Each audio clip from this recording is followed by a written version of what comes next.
menyarankan akan adanya pemimpin Cina, namun dalam kepemimpinannya hanya seumur jagung seperti itu. Namun menurut kacamata batin saya meramalkan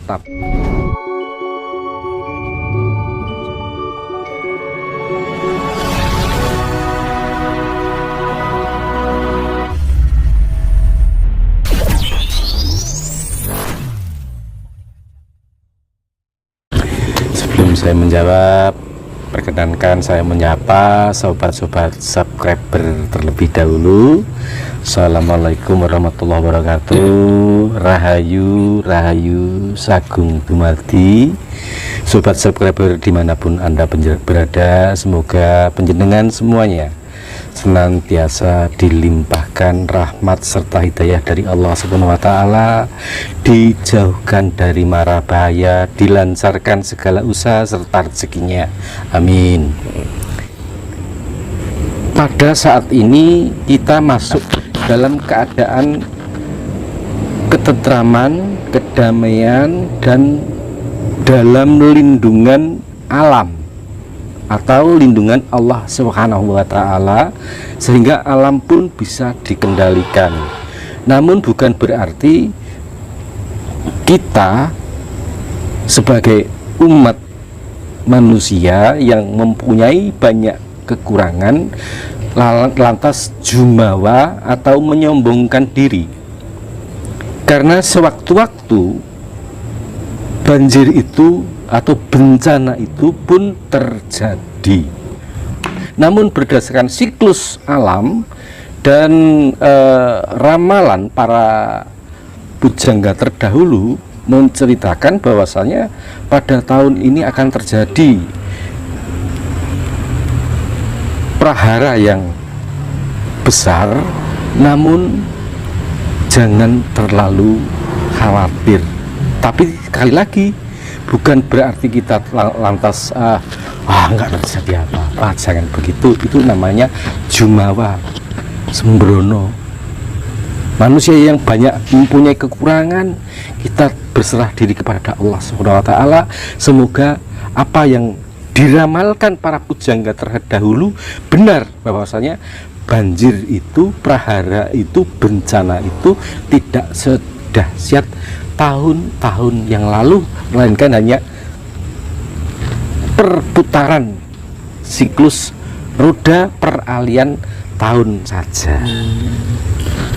Kalau seperti pagebluk yang kemarin itu kira-kira masih ada nggak Romo untuk tahun-tahun selanjutnya? Bukankah pada pertemuan kita yang terdahulu masuknya, meledaknya pagebluk dan usainya itu ada di bulan 7 2021, jika kita masih ingat putaran terdahulu, kan? Dan ternyata pada bulan 7 benar-benar luar biasa. Pagi sakit, malam meninggal, malam sakit, pagi meninggal, begitu seterusnya, dan akhirnya juga berhenti pada bulan 7 itu juga. Nah, sekarang kita tinggal menikmati bahwasanya insya Allah tidak ada lagi pagebluk yang namanya pagebluk yang mengerikan tersebut.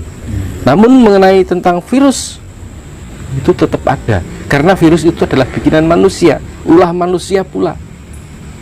Jadi ulah manusia yang menyebabkan pagebluk seperti itu. Ulah manusia yang akhirnya menjadi bencana global.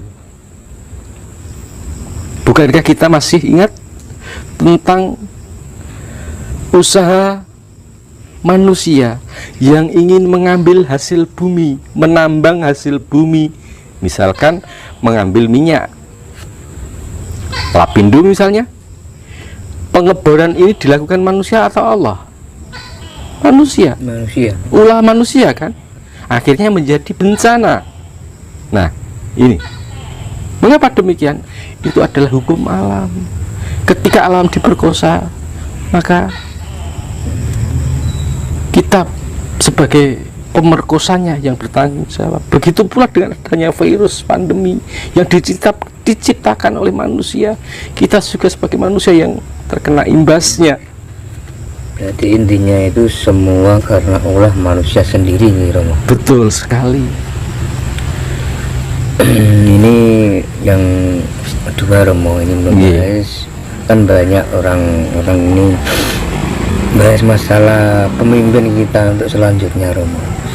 Ada yang mengatakan bahwa nanti itu akan timbul seorang pemimpin yang masih keturunan China, cuma umurnya cuma seumur jagung. Nah, setelah itu baru muncul yang namanya Ratu Kembar. Setelah Ratu Kembar itu baru Ratu Adil nanti yang akan muncul. Tanggapan Romo bagaimana? Sebenarnya untuk bicara tentang kepemimpinan yang akan datang, ini sangat riskan sekali, dan apalagi kalau kita bicara kasepuan ya. Jadi kasepuan otomatis untuk bicara ke depan tentang siapa pemimpin dan bagaimana, ini nantinya akan dikaitkan dengan politik katanya.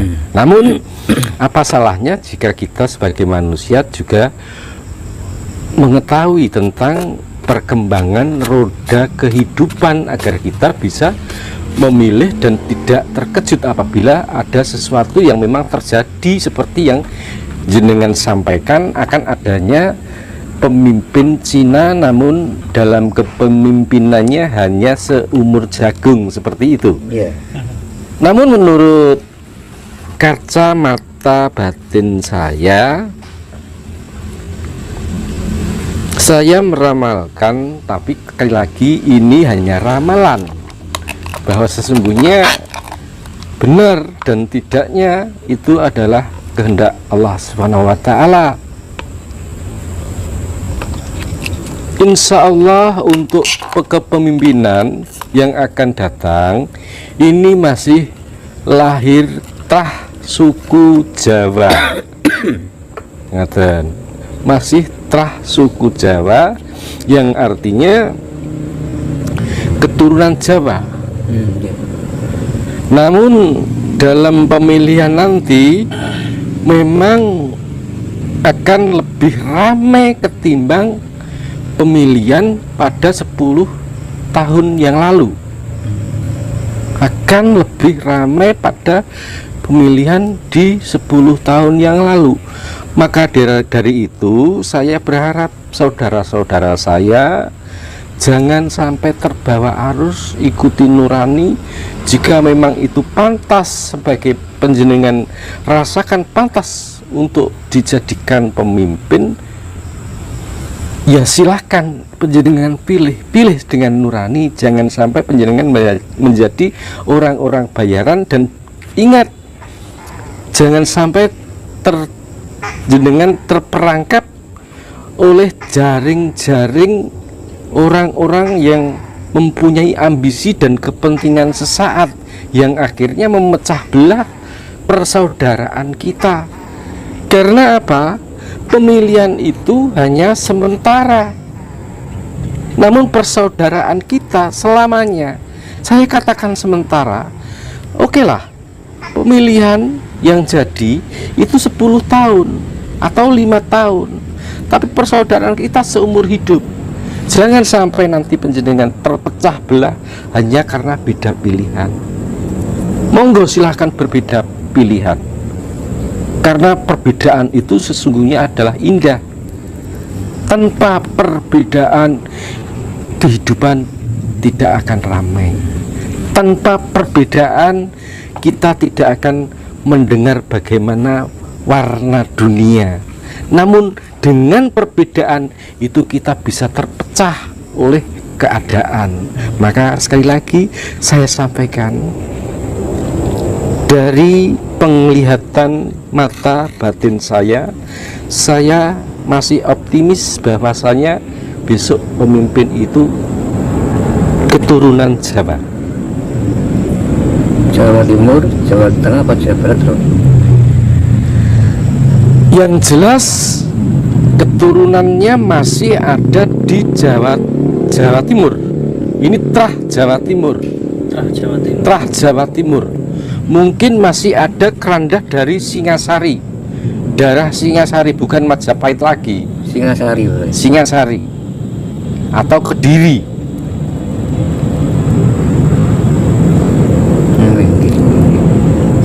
Jawa Timur. Mungkinkah enggak Romo seperti Indonesia kalau kita melihat situasi dan kondisi ekonomi yang seperti ini, Indonesia kembali ke tataran zaman kerajaan kayak dulu lagi? Mengapa tidak? Jadi dalam episode yang lalu tentang Sabdo Palon Nage Janji sudah saya sampaikan bahwasanya ini akan kembalinya zaman Budi. Budi bukan Buddha loh, nggih.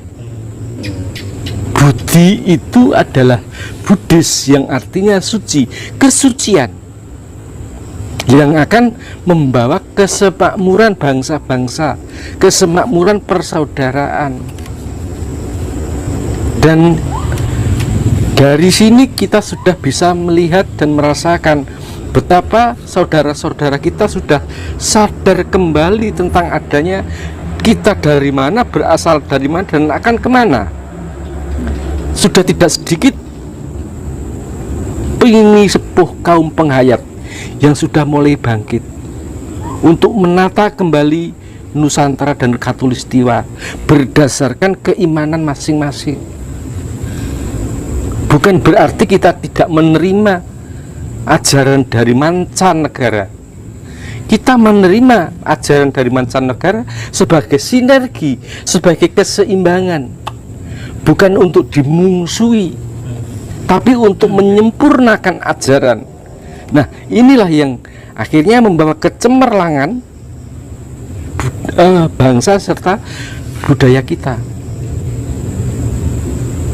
Kita sekarang sudah bisa menikmati bagaimana tataran kehidupan yang tidak seperti pada saat kemarin. Meskipun